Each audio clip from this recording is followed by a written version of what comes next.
An estimated 23% of Nigeria's population suffer from hearing impairments, and the figure continues to rise even globally. Noise pollution, drug misuse, and care facilities are areas where government intervention is needed.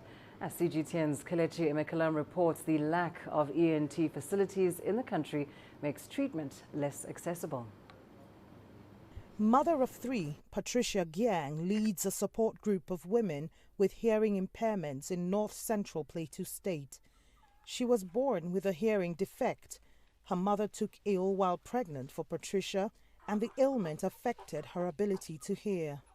My parents took me to different hospitals when I was a baby.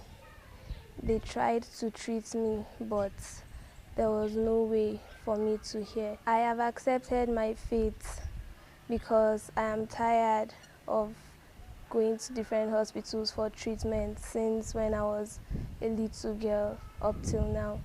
I was told that many children have gone abroad for treatments, and when they come back, they still can't hear. And I feel it's a waste of time. Like Patricia, an estimated 23% of Nigeria's 200 million population suffer from one form of hearing disorder or another. Environmental factors like noise pollution, accidents, health issues, and drug misuse account for most of the cases.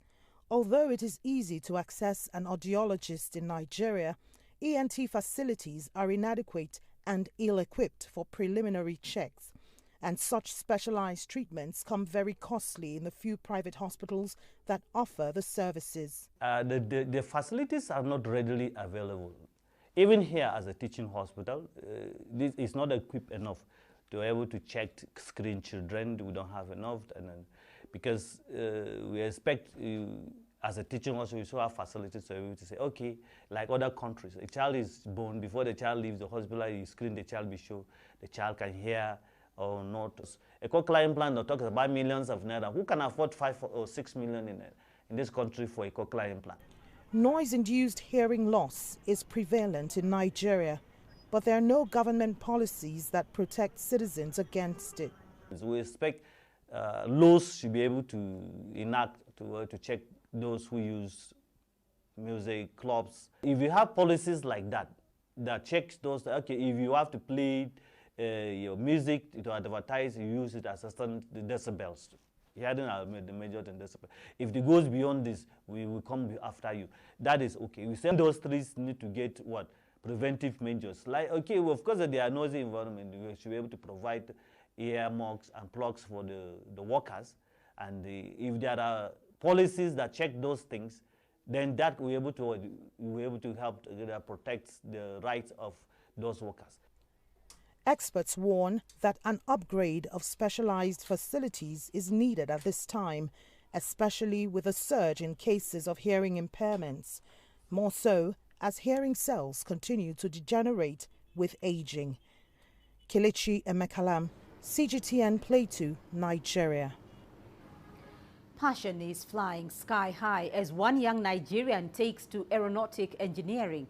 Even though Fortune Gienvort has never set foot in an aviation college, the self-taught youngster is not letting that get in the way of his passion. CGTN's Kelechi Emekalam brings us his story. 22-year-old Fortune Gienvort doing a final engine check as he prepares to test run his new prototype airplane. This is one out of several he has created in the past 7 years. His collection includes drones and other model aircrafts. Fortune's fascination for aviation dates back to 2011 after a school excursion to the airport. And what's more interesting is his self-thought. The day I started making researches on this, I did it on my own. I wasn't having any access to any phone or anything. I started making things. When I do and try, it fails. I change, do and try. Eventually, so one day I decided to, okay, let me visit the internet and see how they get people around. So I tried to make improvements from what they do. No, there was no training. Fortune's chance at getting a formal education in aircraft designs and manufacturing at a Chinese university was cut short. He couldn't afford tuition. but he remains positive that he can make a difference in Nigeria's aviation industry. I can build a car without wheels, a car that can hover using jet engines, and it can travel up to more than 1,000 or 200 or 2,000 kilometers per hour, because jet engines develop much more speed than petrol engines. I want to set a production company here in Africa at least, because we don't have any production plant under aeronautics here in Africa. Fortune spends an average $190 to complete his model designs. He fabricates some of the materials locally to save costs and imports some others. It takes him about a week to complete his model airplane. But lately, the COVID-19 pandemic has stalled his works. Now Fortune hopes for government and private intervention in the near future. He wants to acquire further knowledge from a recognized aviation institute in order to better perfect his innovations. Kelechi Emekalam, CGTN Abuja, Nigeria. And to Nigeria now, where schools have remained closed to most students due to the COVID-19 pandemic. Only candidates preparing for national exams have been allowed back. Many students have resorted to e-learning to continue with their education. But children with special needs have been completely cut off from these online lessons as they require special attention. And as Kelechi Emekalam reports, there are growing concerns that this could negatively affect their development. It's been 5 months since Jonah Jonathan has been out of school. Institutions of learning have been shut down due to the coronavirus pandemic. And unlike his colleagues, the 10-year-old is unable to join the e-learning platforms. As a visually impaired student, Jonah depends highly on his instructor to physically guide him through the learning process, and it's taken a toll on the youngster. I really miss being in school, really, because staying at home doing nothing is like being lazy, so that's why I like to go to school. I want to be back to school because he loves school so much, and he loves people. He makes friendship, so he wants to be back to school. And the fact that there's no teacher around to teach him the Braille, he has to do other things.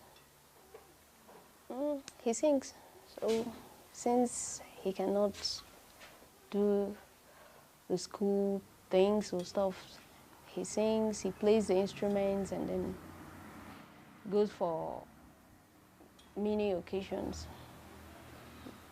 Yes, for now, because I don't know Braille, so I can't teach him. Children with special needs like Jonah require special aid and technology to assist them with learning. And the current e-learning platforms in Nigeria do not provide such options. And that has cut them off from education and further put them at a disadvantaged position. Braille is very, very controversial. You need constant teaching. You need constant attention. You must be practicing it. Now, since March, they were at home. That means when they will go back to the school, and they don't know the day that they will be going back to the school, that means they were going to start afresh. So it's affected them psychologically. It's affected them seriously. The National Population Commission estimates that there are about 19 million persons with special needs in Nigeria. They include those with visual, hearing, physical and health impairments, intellectual disabilities, emotional and behavioral disorders, among others. Parents and education experts have already written an open letter to the government demanding that children with special needs be included in the e-learning scheme. They're hoping they could eventually compete favorably with their peers.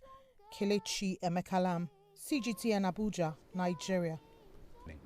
Now, on to Nigeria. It is Africa's largest producer of crude oil, but it also happens to be the second largest producer of fresh tomatoes in the continent, with annual output of about 2.3 million tons. But rising demand and farming inefficiencies have created a rather curious supply gap that now stands at 700,000 metric tons. And that in turn has forced the country to plug that hole with imports. In a measure to conserve its reserves and encourage a lot more local production, however, the central bank is placing tomatoes and tomato-based imports on the restricted list as far as forex access is concerned. Here's CGTN's Kelechi Emekalam with more details on that story.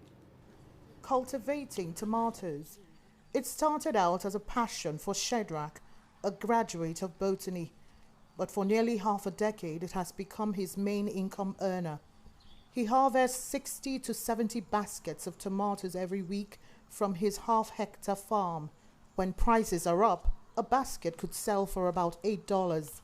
But with the COVID-19 pandemic teeming with erratic rains, harvests have been poor this year.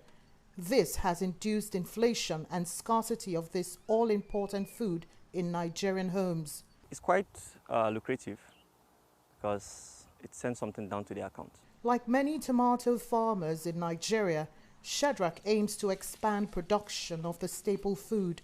However, several factors like poor infrastructure are hampering his dream.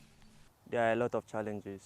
One, we have issues of capital, and then the market, in the sense that the market tends to be poor with the importation of tomato peas from other countries. And apart from that, we also have issues of bad road, in the sense that like we that are in this region, you find out that the roads are very bad. In the sense, before you get your goods down to the market or to where you can sell, some of them will have already spoiled. According to a 2018 report by PricewaterhouseCoopers, Nigeria is Africa's second largest producer of tomatoes, producing 2.3 million tons annually. But this is not enough, and the West African nation is forced to spend $360 million on the importation of tomato paste every year, making it the third largest importer of the commodity that is viewed as a must-have in Nigeria's culinary repertoire. Local production is not enough to meet the demand, that is even the local demand of tomatoes. That is why in times past, Nigeria has had to rely on those coming in either from the ports or from our land borders. That is the simple reason why we are the second highest producers in Africa, and yet we still have to import. Other measures, apart from restrictions of the land borders, is to do more. Restrictions of the border is a good thing, particularly for us local farmers. It means that there's more work for us to do to be able to meet the local demand and hopefully eventually to be able to export to other countries. The federal government's been making effort to reduce tomato imports and boost local production. The central bank has already placed tomatoes on the foreign exchange restriction list alongside other staple foods like maize, rice and poultry products. Players in the agricultural sector are looking to government for more support to boost production and develop infrastructure for better storage and processing of tomatoes. Kelechi Emekalam, CGTN Abuja, Nigeria. Meanwhile, a United Nations survey has shown that drug dependency is on the rise in Nigeria, with the trend accelerating during the coronavirus lockdown. Kelechi Emekalam brings us the details. A session to help those struggling with addiction ongoing at this rehab center in northern Nigeria. Derang, whose full identity is concealed, checked himself into this facility after months of substance abuse. Aside from being influenced by his peers, Derang says he drank excessive alcohol and used drugs to ease his stress, a habit that spiraled into an uncontrollable addiction. But he's glad that he's able to get help here. In this part of the world, I mean, there is a lot of stigmatization when it comes to therapy or rehabilitation. You know, for a person, I decided on my own to check myself into a rehabilitation system. This would be my second month in this facility, and you know, although I would say that although I was aware of some things that would happen, but it has been a journey that has been fulfilling. A 2018 UN drug survey reports that 14.3 million people are drug dependent in Nigeria, and new data from UN suggests more people are abusing opioids and other illegal substances amid the COVID-19 lockdown. Boredom is one of the major triggers for drug abuse. So boredom, unemployment, underemployment, the fact that people are at home, unable to go out, unable to work. Stress is also a major trigger for substance abuse and relapse. So because a lot of people are going through financial difficulties, a lot of people have lost their jobs, they're unemployed, they're underemployed. And so this stress, is something that they look for ways to cope. And for many people, that coping mechanism will be will result in substance abuse. Nigeria's Drug Law Enforcement Agency reports that it has been seeing more drug-related crimes. We have been at work because if we stop to work because of the pandemic, the drug criminals will continue to work irrespective of the pandemic. We have been able to seize several kilograms, or let's say tons, of even cannabis, because like I told you, is the major local threat. A state like Kogi, you'll be surprised, has been able to seize 6 tons of cannabis during this pandemic. Benue has seized 3 tons. Edo has seized over 1 ton. Mental health experts credit family breakdown, mood disorders, and chemical imbalance as some of the factors responsible for drug abuse. For many, the road to recovery could be months or even years, and psychologists propose routine emotional health checks and having a strong support network to help prevent future relapses. Kelechi Emekalam, CGTN Abuja, Nigeria.